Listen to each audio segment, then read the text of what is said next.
I don't want to call whatever there is that's going on between Joe Budden and Drake, if it indeed is going on from both parties, a beef. I don't want to call it a beef. It is one of the most bizarre would-be feuds that I've ever witnessed in rap music. And it's bizarre for several different reasons, for some subtle reasons and for very obvious reasons.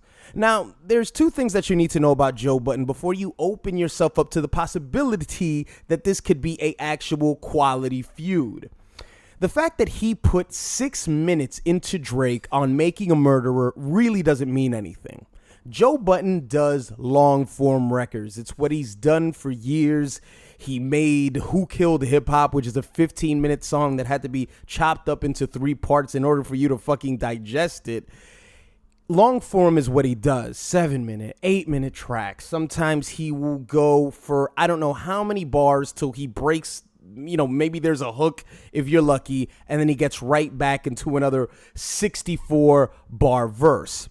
So it's not really one of those things where, well, if you really didn't care about this guy, you shouldn't have put 4 minutes towards somebody. That typical excuse that people sort of say when somebody takes a shot at their favorite rapper. Well, he took a full 4 minutes to address it. He must really care. This is really what he does. 6 minutes for him is just like 2 to 3 minutes for anybody else.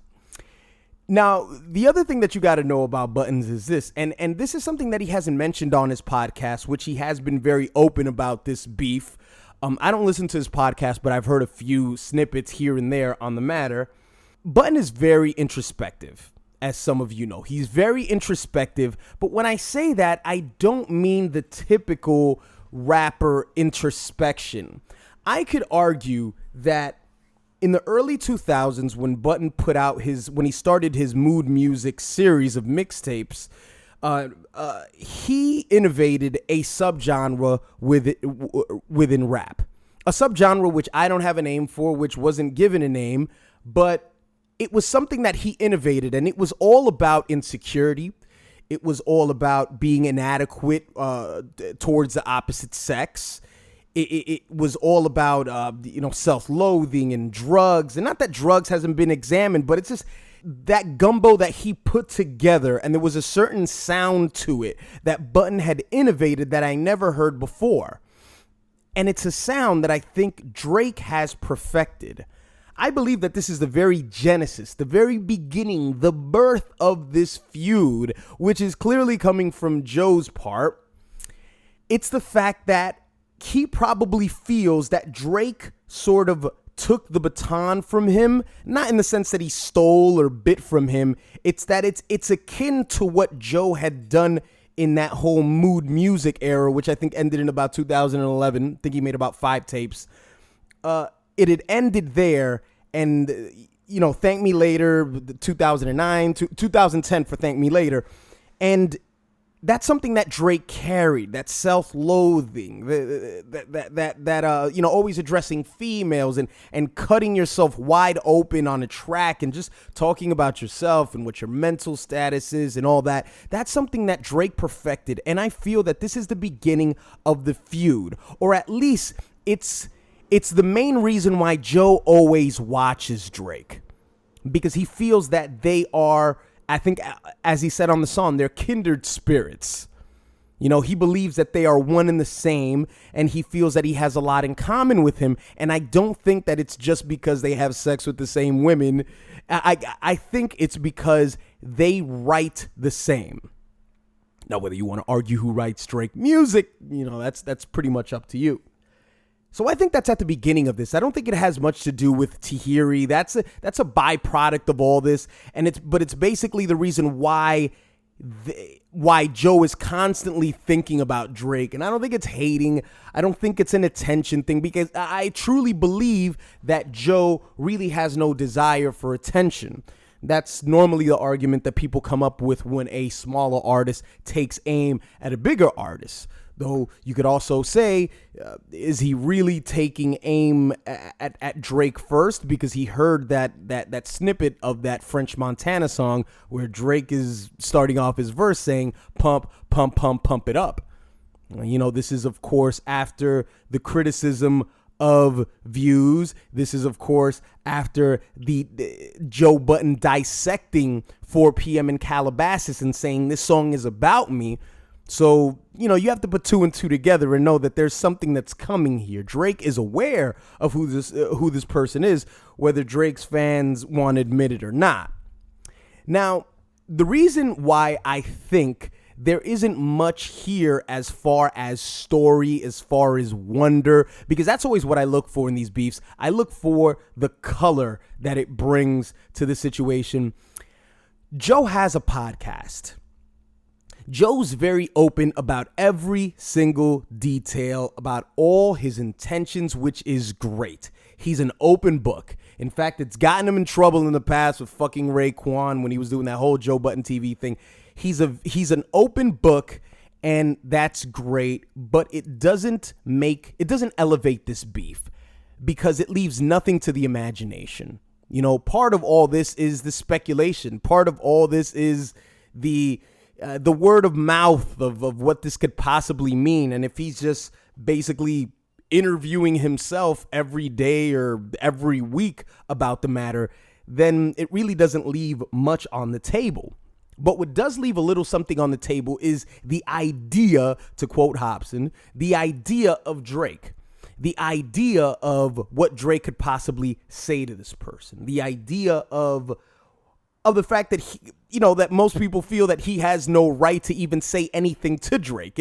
Drake is so huge that it's almost like he's responded already. I really feel like the problem there is it's not one of those things where, a lot of hip hop heads, we like to take it to the argument of, it's because they don't like listening to real music. They don't like listening to lyrics. They just want to listen to poppy shit. That's why they think Budden can't fuck with Drake. But, Budden can't be fuck. I don't think it's a musical thing, and here's what I think it is. I think it's the fact that what the quality of Budden is something that you just cannot scale.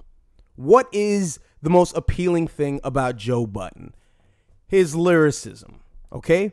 How do you quantify that in today's age? How do people who have nothing to do with the beef, Joe Budden's listeners are going to be Joe Budden listeners, and they're going to fuck with him regardless. And this isn't even about the Drake fan, but how about the casual fan that's in the middle? How do they quantify what Joe Budden means? Most people, if they can't scale you these days, you mean nothing. How many times have you been followed on Twitter or on any social media engine and you click on this person's name, and if you don't know who they are, how many times do you just go immediately to the number of followers that they have? You're trying to quantify them. You are trying to scale this person out. Now, who has a lot of scale? Drake, Apple, OVO, the Raptors. What's Joe Budden's scale? Lyrics, loving hip hop. Nobody watches it. He lost there. Slaughterhouse. When are they going to put out another project?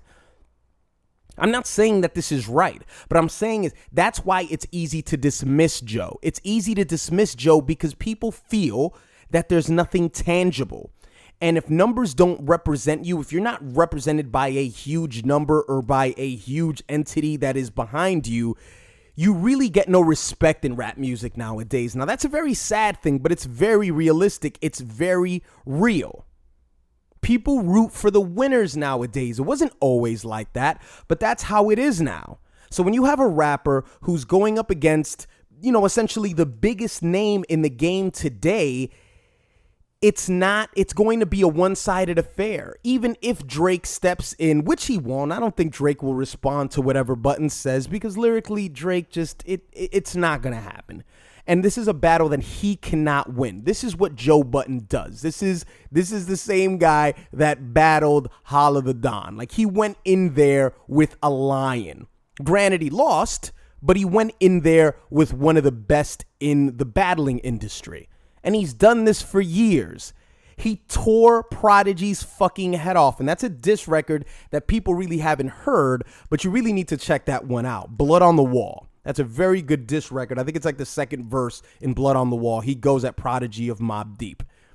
So you have to think of Buttons as somebody who's been training with battling all his career. He went at Ransom, who's from Jersey City. Ransom put out one of the most underrated diss records against Budden that I've heard in many years. It's very underrated and it's very good. Drake can't win. Drake can't win that side of the battle, but what he can win is the speculation, the idea. Oh, Drake would crush you. Don't say, just shut the fuck up, Joe. Drake would crush you. He has more money than you. He's more relevant than you. Blah blah blah blah blah blah blah. But it's all because he can't be scaled. How do you put Joe Budden's lyrics in your hand and say, okay, here's his value? People can't do that nowadays. They're unable to do it. I don't think it's people don't want to listen to lyrics anymore. People don't listen to good music. Hip hop is dead. It's just everything is fucking binary, dude. It's fucking ones and zeros. That's what the world has become. I hate to fucking come off as such a douchey futurist, but that's really what you're dealing with here. I don't think it's as simple as people love the poppy guy. People love the poppy. It's not even, I don't even look at it as a popularity thing. I just look at it as people are looking at raw data and they're saying, okay, what does this guy have? What does that guy have? All right, no, that's not as much as him. So it's not necessarily popularity. It's just, it's numbers, it's deals, it's irons in the fire, and that's how people are quantifying quality. Now, what I will say about the Making a Murderer is I thought it was like a 4 on what Budden could possibly do. So that's why I'm really thinking that Joe has got something. Well, I mean, he mentioned it. Well, you see, there you go. He mentioned it in his podcast that now he's charged up. So he has several other, verses or songs that he's got ready if in the event that Drake actually releases something. So I think it was, sort of like a 4 on what he could possibly do. But I think it was a very solid record. I don't think there was any shots towards Jay-Z. I know people are commenting that there was. If anything, he basically said, Jay-Z, I'm doing your work for you. Because, Budden said that Jay keeps throwing these sort of jabs at Drake. There's something odd going on behind the scenes with them. But again, you have to remember, Joe Budden is long form. It doesn't matter that he put in 6 minutes of work against Drake. He's introspective, and that has to be the beginning of where this started. Not necessarily a feud, but the eye that Budden keeps on Drake. There's something there. And it's not really a good hip hop versus bad hip hop idea. It's just all numbers, and that's how people quantify value nowadays. It's sad. It's just a reality of what's going on. But what do you guys think about this feud? Do you think Drake is going to respond? Do you think there's something left here? Please don't forget to follow me on Snapchat. Once again, it's my YouTube 2.0. Only difference is it disappears after 24 hours. But please let me know what you think in the comment section, and I will see you guys next time.